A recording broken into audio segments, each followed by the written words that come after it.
A purposeful speaking skills lesson is characterised by what it includes, but also by what it potentially leaves out or at least minimises.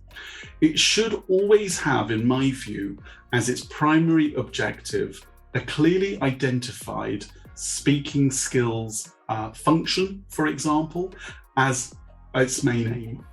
And the students are exposed to, have development of, and use of, activation of a particular speaking subskills language.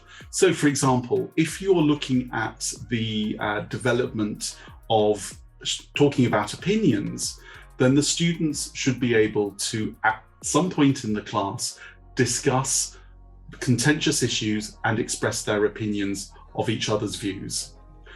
What it should leave out, or at least minimize, is a too much focus on language reformulation of grammar and vocabulary, which is tangential to the actual main aim, discussing opinions. To make sure that your speaking lessons are really focused on teaching speaking, I think there are two things that we should be doing. If the lesson comes from a course book, look carefully to see whether, in fact, it's a grammar or vocabulary activation activity. If so, it may not be the best activity for a speaking skills class.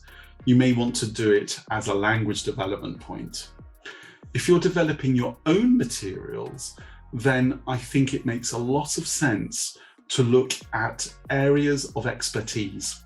By this I mean exams, such as the Cambridge B1 preliminary for schools, or the Common European Framework of Reference, which gives a whole inventory of speaking skills and speaking sub-skills, which can become the focus of our lessons.